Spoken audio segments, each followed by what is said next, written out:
name's Judith Agis and I am a teacher, a Year 4 teacher, a primary school teacher at St Michael in the Hamlet School in South Liverpool in Aigburth. I came to Liverpool because my partner at the time, and still now my husband, wanted to work in a city where he was passionate about the arts, and it was only going to be a 2-month contract, and he became working at the Hope Street project. We'd met at Newcastle University and we'd had lots and lots of kind of vibes and experiences there, some very, very positive in terms of the friends that we met, and some very negative. It was the first time I'd ever heard the N-word and I was jarred by it.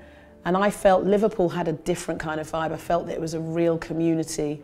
Really, I mean, coming from London, I went into a pub and strangers were talking to me. I'm thinking, well, who are you talking to? And I just felt that it was home.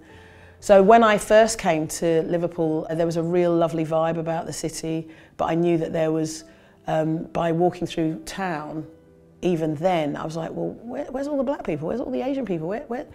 And it was really feeling like there was a community, and we lived in Toxteth where all the black people were, and we were very comfortable. And suddenly I'm in town and people are looking at me like I shouldn't be there. So when I first came to Liverpool, there was a project called the Positive Action Training Scheme run by MST, and I had a marketing degree and I thought, well, I can get into a job easily, but I couldn't. So I was a trainee, I think very overqualified for being a trainee to work within a city council that had very few black people. So I started in marketing. I started in as an admin assistant in a marketing department that was the estates department that looked after the buildings around the city. And a marketing job came up to try and promote the city of Liverpool to inward investors. And I had such a passion for this city. I wasn't born here, but this was my home. And I loved that job, and I loved the fact that I was part of, for example, the Capital of Culture bid team.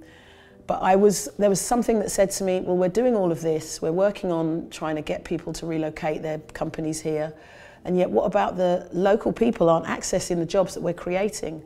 And that, for me, goes back to my parents saying education, education, education. And look, I'm lucky. I was pretty naughty and chatty at school, which I'm sure I tell my pupils that all the time. But you know, learning came really easily to me, and I was able to embrace education, so I loved school. But I recognised in this city, I didn't see that many people, and still don't, that looked like me as teachers. So I changed my career from marketing and being in the business community to going back to college, going back to university to study for a PGCE, and then I was in the school system. To be fair, I really loved being knee-deep in paints and finger painting, and I was like, I'm always like a child, so it was great to be in a childlike environment, and so I changed careers, and I haven't looked back since. I love teaching.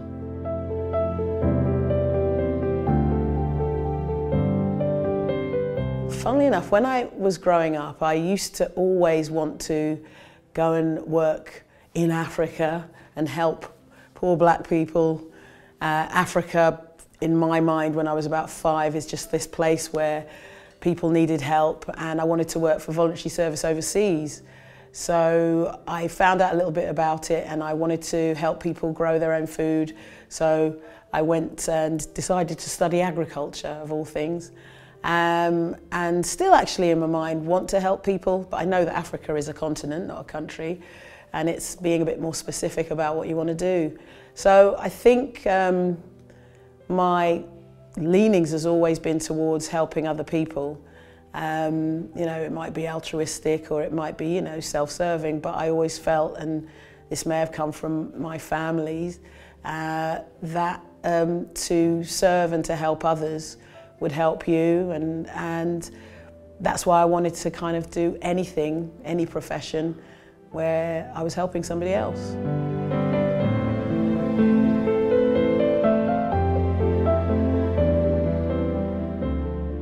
It's funny because I think I've been quite fortunate that my mum and dad, they kind of had what people call the talk that said, you will always have to do a lot better than your white friends.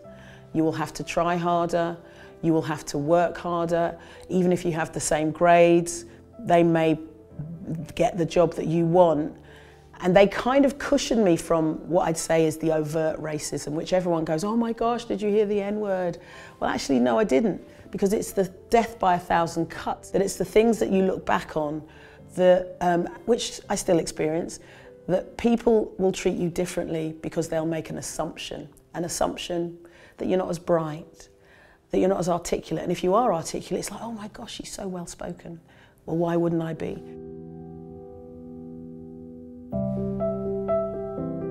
Do you think people forget that when you're planning what you're going to teach children, it is amazingly creative, but also when you know that you have had, I say to the children, I drop a pebble and it has a ripple, and that I know that I enjoyed my school experience.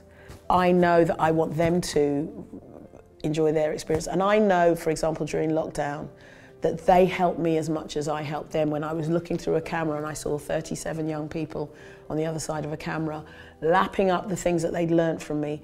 Now, fine, I can teach English, maths, geography, history, and I teach it from my perspective. So from the and look, I'm not gonna, oh, I just said the black word. No, I'll say I'm a black woman whose mum and dad are from Jamaica, and I'll do the Usain Bolt site, and I'll talk to the children, and they want to be fed education. So for the 12 years that I've been a teacher, my personal journey has been shared with those children, but also that I recognise their differences. So if there are people who are the other, either Jewish families or Yemeni families, tell me your story, come in. So I've had international food events where people have brought their food and then talk to each other. You know, they might be on the playground together, but do they really? When we talk about multicultural, do they really talk together? So when I wanted to be a teacher, it was really because I just loved sharing education, but you're teaching 30 families every year. You can influence 30 minds every year, but they can educate you as well. But I knew that to make a change, young people needed to understand that there's a different way of being taught and different things. Families are hungry for that. Children are hungry for that. It's not about what I just want. I know I have a personality that I want, maybe because I'm nosy, but I like to know where people are from.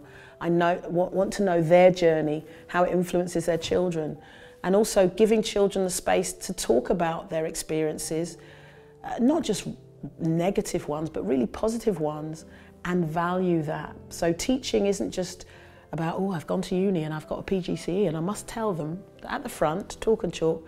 It's a dialogue that you have to have with them, because it will influence how they interact with each other and interact with their families and their peers. And they might be in a family that has very different views to them around race, around sexuality, but I want children to know you're in a safe space when you're in my classroom. So that's why I wanted to go into teaching, really.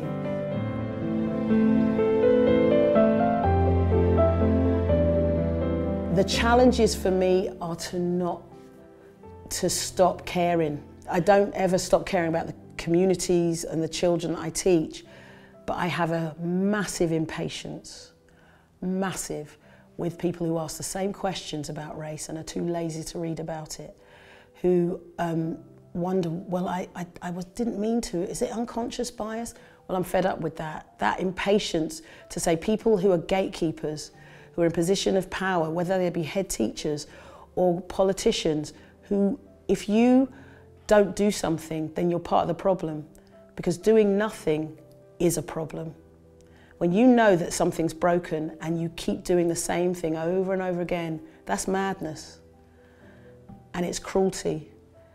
And there are people suffering mentally and physically because of complacency and laziness.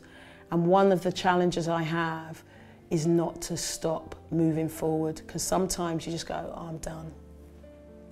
And right now I'm not done. I've still got energy to keep going. And that's my personal challenge, is to never give up. And that's because of the communities that I love and my children's future and the kind of society I want for them. But it's tiring. It is tiring that, you know, nearly 60 years on this planet, I'm still having this conversation. And even my mum said to me, wow, Millwall, remember when we lived in Wembley, we used to like close our doors as we knew the football fans were going past. And it's still happening. And that, to me, is the biggest challenge, is that I just keep moving forward and don't stop trying to change things out there.